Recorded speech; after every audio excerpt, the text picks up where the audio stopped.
दोस्तों, जब हम किसी भी फसल की बागवानी करते हैं तो सीरियल क्रॉप्स के कंपैरिजन में कई गुना ज्यादा मुनाफा कमा सकते हैं। और अगर आप नए नए बागवानी में उतरना चाहते हैं तो आपके लिए मौसम्बी एक बहुत ही बेहतर ऑप्शन हो सकता है, क्योंकि इसको लगाने के लिए लागत सीरियल क्रॉप्स के बराबर आती है, मतलब बहुत ही कम आती है, कम देखरेख मांगती है, कम फर्टिगेशन और स्प्रे की रिक्वायरमेंट इसे होती है, बिना झंझट झिकझिक के 3 से 4 गुना तक ज्यादा सीरियल क्रॉप्स के कंपैरिजन में मुनाफा दे देती है।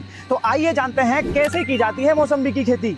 चलिए शुरू करते हैं। दोस्तों, भारत में अगर मौसम्बी की खेती की स्थिति देखें तो इसका गढ़ कहा जाता है महाराष्ट्र, और उसके अलावा तेलंगाना में, आंध्र प्रदेश में, पंजाब में भी छोटे लेवल पर इसकी खेती की जाती है। और अगर आप भी करना चाहते हैं तो आपको कुछ चीजें ध्यान में रखना चाहिए। मिट्टी के प्रकार की अगर बात करें तो दोमट मिट्टी 5.5 से 7.5 जिसका पीएच हो, प्रॉपर जल निकासी की व्यवस्था फील्ड पर होनी चाहिए, और 20 डिग्री सेंटीग्रेड से 35 डिग्री सेंटीग्रेड की औसत टेम्परेचर रेंज में अच्छा प्रोडक्शन अच्छी क्वालिटी के साथ में लिया जा सकता है इस क्रॉप का। दोस्तों, इस फसल की कुल अवधि की अगर बात करें तो आप एक बार प्लांटेशन करके 20 साल तक इससे प्रोडक्शन ले सकते हैं। इस फसल के लिए प्लांटेशन का सबसे सटीक समय है जून जुलाई। दोस्तों, अगर मौसम्बी से ताबड़तोड़ प्रोडक्शन लेना है तो ये वेराइटी सिलेक्ट करें। खेत की तैयारी की अगर बात करें तो गहरी जुताई प्लाऊ से करें, डबल रोटावेटर करें। उसके बाद में आपको यहाँ पर प्लांट्स लगाना है 16 बाय 16 की स्पेसिंग, जो कि बेस्ट स्पेसिंग मानी जाती है। अगर कोई किसान प्रॉपर मैनेजमेंट रखता है तो उसको ये स्पेसिंग लेकर चलना चाहिए, क्योंकि पौधा इतनी ग्रोथ करता है, इतनी बड़ी इसकी कैनोपी बनती है। 16 बाय 16 पर 1 एकड़ में लगाने के लिए लगभग 175 पौधों की रिक्वायरमेंट होगी। दोस्तों, इस फसल के प्लांटेशन के पहले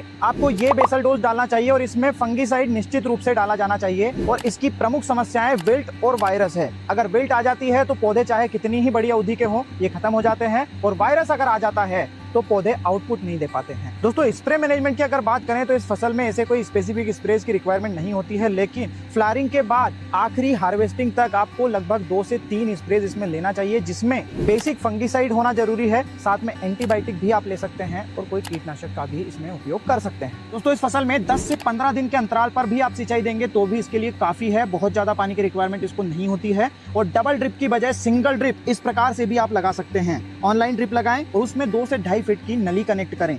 एक नली इस साइड और एक नली इस साइड अगर करेंगे तो आपका 2 ड्रिप का काम एक ही ड्रिप कर देगी।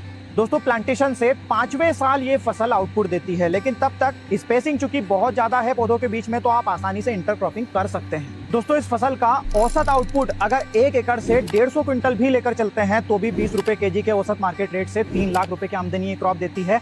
50,000 रुपए की अधिकतम लागत आती है रनिंग कॉस्ट के रूप में, मतलब 2.5 लाख रुपए का नेट प्रॉफिट औसतन ये क्रॉप देती है। दोस्तों, ये एपिसोड अगर आपको पसंद आया हो तो अपना वैल्यूएबल फीडबैक जरूर दीजिएगा, वीडियो को लाइक और ज्यादा से ज्यादा शेयर करिएगा। धन्यवाद।